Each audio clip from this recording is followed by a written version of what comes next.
नमस्कार साथियों, मैं एसआर के अपने education platform humanity and real education पे सभी साथियों का स्वागत करते हैं। जैसा कि साथियों मैंने पिछला एक शिक्षा से जुड़ी जानकारी डाला था जिसपे कुछ साथियों ने अपने प्यार और आशीर्वाद दिए हैं। मैं उनका नाम लेना चाहता हूँ।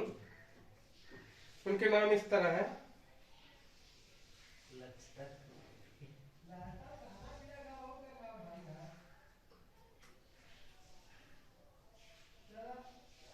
उनके नाम मैं बोल रहा हूँ, जैसे कि उन लोग के नाम इस प्रकार हैं।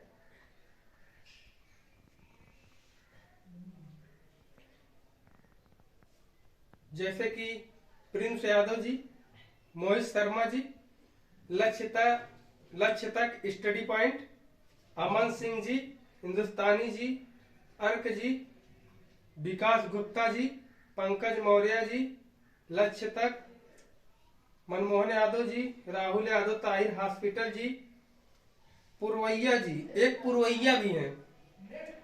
और इसके बाद रवि तेजा जी।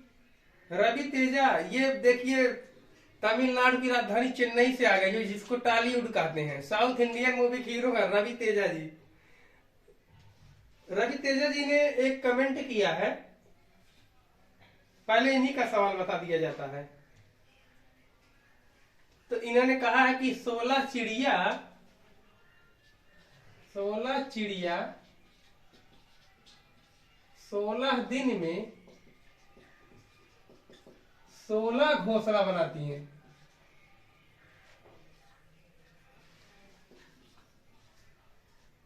घोंसला बनाती हैं तो एक चिड़िया एक घोंसला कितने दिन में बनाएगी?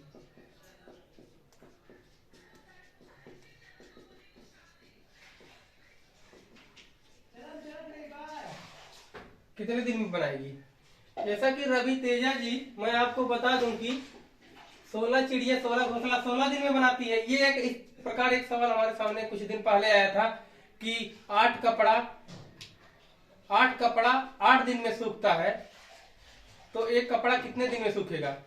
मेरे भाई, एक कपड़ा जितने दिन सूखने में लगेगा उतना, यदि 1000 भी कपड़ा रहे तो भी उतना ही दिन लगेगा, क्योंकि कपड़े के सूखने का टाइम उतना ही है। चाहे एक कपड़ा सूखे या 1000 कपड़ा सूखे, उतना दिन लगेगा। उसी प्रकार 16 चिड़िया है, 16 दिन में 16 घोंसला बनाती हैं। तो एक चिड़िया जो है 16 दिन में ही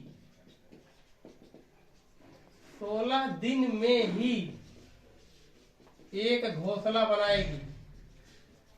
जैसे देखिए 16 चिड़िया का 16 दिन का योगदान हो जाएगा, तो 256 दिन में 16 घोंसला बनाती है। तो 256 दिन का कार्य एक चिड़िया का 16 दिन का होता है, तो एक चिड़िया का 16 दिन का काम जो है एक घोंसला का होगा। तो 256 बटे हम लोग 16 सीधे कर देंगे, 16 एकम 16 बचेगा 9, 16 छक्का 96। इसलिए इसका right answer 16 is the right answer of this question. इसके बाद हम चलते हैं, अगला सवाल एक है मैथमेटिकल ऑपरेशन पे आधारित है, गणितीय संक्रिया पर। जैसे जोड़ घटाना गुणा भाग होता है, एडिशन सब्सट्रैक्शन मल्टीप्लिकेशन और डिवीजन होता है, वैसे मैथमेटिकल कॉन्सेप्ट जैसे होता है, मैथमेटिकल कॉन्सेप्ट गणितीय अवधारणाओं पर। जैसे देखिए 1111 गुणे 1111, इसका मान कितना आएगा? जैसे कि देखते हैं 1 गुणे 1 बराबर 1 होता है। इसी प्रकार ये सीरीज है, इसी श्रेणी क्रम में 11 गुणे 11 बराबर 121 हो जाएगा। इसके बाद 111 गुणे 111, जितना अंक रहेगा उतना तक जाएगा। उसी प्रकार ये जितना तक रहेगा इसको सीधे लिख देंगे। देखिए 1 2 3 4 3 2 1। This is the right answer of this question.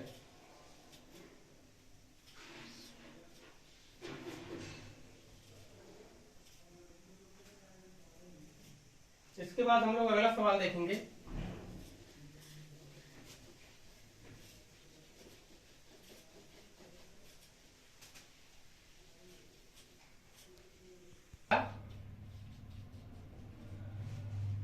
परिधि 44 सेंटीमीटर है तो इसका अर्धवृत्त की परिधि कितना होगा?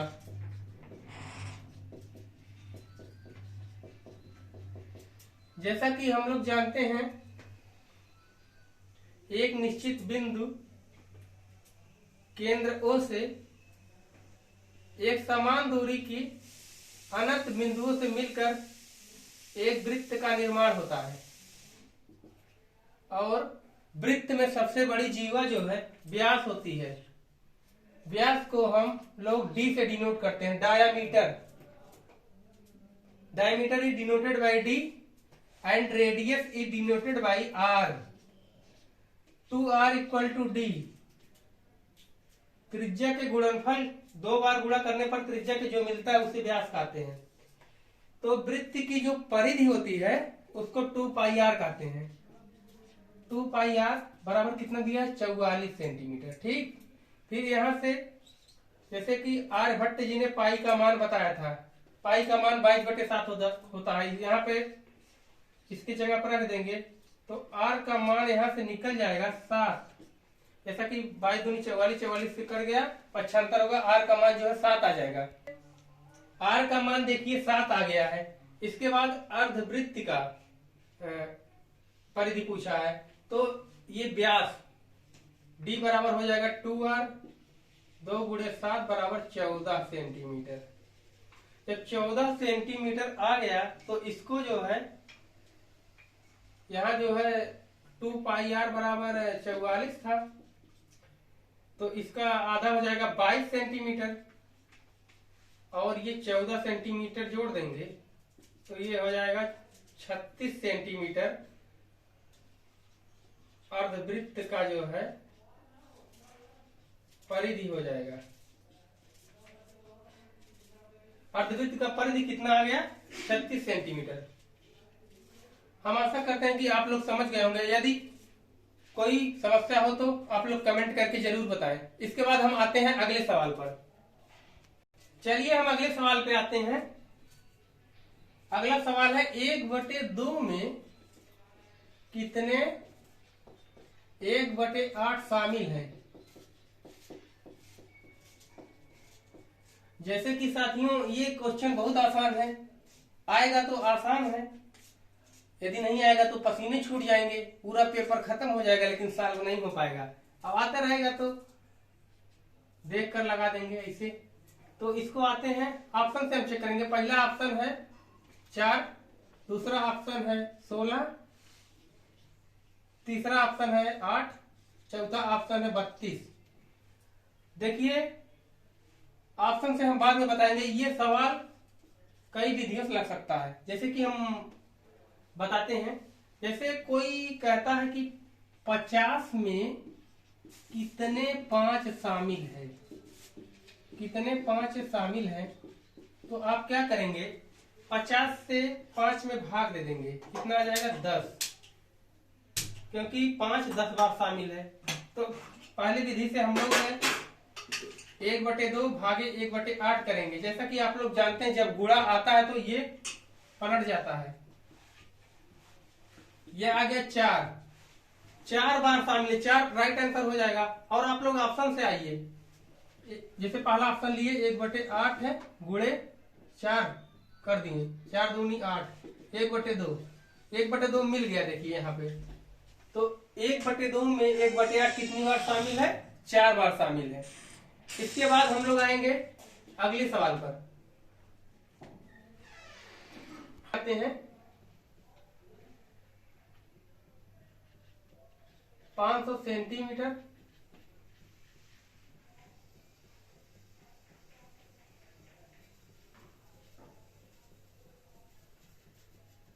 5 किलोमीटर प्लस 5 मीटर बराबर कितना होगा? पहला ऑप्शन है 5055 सेंटीमीटर, दूसरा ऑप्शन है 5050 सेंटीमीटर, तीसरा है 5550 मीटर, ये सब मीटर में है। चौथा है 5000 मीटर। तो या तो सेंटीमीटर को किलोमीटर में बदल लीजिए या किलोमीटर को सेंटीमीटर में। आइए देखते हैं, milli, centi, deci, metre, deca, hecto, kilometre. देखिए आप लोग पढ़े होंगे प्रीफिक्स, सफिक्स, पूर्व लग्न और अनुलग्न। इसमें आगे पीछे जोड़ के बना लिया जाता है। जैसे देखिए ऐसे पढ़े होंगे, एम्टो, femto, tera, giga, mega, kilo, hecto, deca, deci, centi, milli, micro, nano, फीटो, फेम्टो, एटो। इसी प्रकार इसमें ही है आता। जैसे यहाँ पे लीटर जोड़ दिए तो हो जाएगा milli, centi, deci, litre, deca, hecto, kilo, litre. Metre जोड़ दिए तो milli, centi, deci, metre, deca, hecto, kilometre हो जाएगा। ठीक उसी प्रकार मीटर, लीटर, ऐसे पैमाना चलता रहता। तो देखते हैं 5 किलोमीटर में कितना मीटर होता है। मीटर में हम लोग बदलेंगे, 5000 मीटर प्लस 5 मीटर। 1 मीटर बराबर कितना होता है, 100 सेंटीमीटर। 100 सेंटीमीटर होता है। तो 5 मीटर बराबर कितना हो जाएगा, 500 सेंटीमीटर। तो ये जो 500 सेंटीमीटर है ये हो जाएगा 5000 सेंटीमीटर है। ये 5 किलोमीटर बराबर 1 मीटर बराबर 1000 मीटर। फिर 5 मीटर ये हो गया और ये हो जाएगा 5 से, फिर 5 से जो इस सवाल में हमने देखा कि 5010 मीटर आ गया। एक पांचवा ऑप्शन 5010 मीटर है, तो ये हमारा राइट आंसर हो जाएगा। इसको आपको याद रखना है, कोई भी पैमाना कहीं से भी पूछ सकता है। इसके बाद हम लोग अगले सवाल पे आते हैं। एक समचतुर्भुज है, एक समचतुर्भुज का विकर्ण 8 सेंटीमीटर व 6 सेंटीमीटर है। तो इसका परिमाप क्या होगा। जैसा कि साथियों आप लोग जानते हैं, जब क्षेत्रमिति में हम लोग पढ़ते हैं चतुर्भुज 5 प्रकार का होता है, लेकिन एक चतुर्भुज और जुड़ गया है, जैसे पतंग। जैसे कि चतुर्भुज 5 प्रकार का होता है, समचतुर्भुज, समानांतर चतुर्भुज, आयत, वर्ग, समलंब चतुर्भुज, और एक पतंग आने लगा। तो समचतुर्भुज का फार्मूला होता है, समचतुर्भुज का परिमाप बराबर 4 गुणे भुजा होती है। समचतुर्भुज ऐसे बनता है, जैसे ए बी सी डी। अब देखिए एक विकर्ण 8 हो गया, एक 8 हो गया, दूसरा 6 हो गया। तो ये हो जाएगा इतना, ये हो जाएगा 4 और ये हो जाएगा आधा इसका 3 सेंटीमीटर। तो हम लोग ये निकाल लेंगे। यहाँ देखिए 90 डिग्री का कोण बन रहा है यहाँ पे। तो पाइथागोरस प्रमेय से हम लोग इसका निकाल लेंगे। ए बी बराबर, तो ए बी बराबर हो जाएगा अंडर रूट ये ओ मान लेते हैं, ए ओ का स्क्वायर प्लस बी ओ का स्क्वायर बराबर अंडर रूट 4 का स्क्वायर प्लस 3 का स्क्वायर। 4 चौक 16, 9 बराबर 25 हो जाएगा। प्राइम फैक्टराइजेशन मेथड से, अभाज्य गुणनखंड से इसका 5 गुणे 5 होगा अंदर, एक जोड़ा बाहर जाएगा, इसलिए 5 सेंटीमीटर। फार्मूले से इसको ज्ञात कर लेंगे, 5 गुणे 4 बराबर हो जाएगा 20 सेंटीमीटर इसका परिमाप हो जाएगा। तो साथियों ये आ गया। जैसे कि ये लोग बताए रहते हैं इसमें कि कितना आएगा, जो है इसका आंसर 20 आ गया। ये लोग ऐसे बनाया रहता कि कट जाएगा। जैसे कि कोई खिलाड़ी जाके अपना छक्का चौका मैदान में शुरू कर देता है, उसी प्रकार ये लोग बनाए रहते हैं कि कटने में आसानी हो। जो एग्जामिनर लोग सेट करते हैं वो अपना बनाए रहते हैं। तो साथियों कमेंट करके बताएंगे आप लोग ये कैसा लगा। और जो सवाल हो वो पूछ सकते हैं और कमेंट करके बताएं ये आपका सेशन कैसा रहा। और सभी साथियों को बहुत बहुत धन्यवाद जिसने प्यार और आशीर्वाद दिया। ऐसे प्यार और आशीर्वाद बनाए रखें। जो लिखते हैं तकदीर को अपने बुलंद इरादों से, जो लिखते हैं तकदीर को अपने बुलंद इरादों से, उनकी किस्मत कभी हाथों की लकीर की मोहताज नहीं होती। उनकी किस्मत कभी हाथों की लकीरों की मोहताज नहीं होती। साथियों, मशहूर होना हमारा शौक नहीं है, मशहूर होना हमारा शौक नहीं है। आप हमें जानते हैं इतना ही काफी है, आप हमें जानते हैं इतना ही काफी है। सभी साथियों को बहुत बहुत नमस्कार। जय हिंद, जय भारत, वंदे मातरम।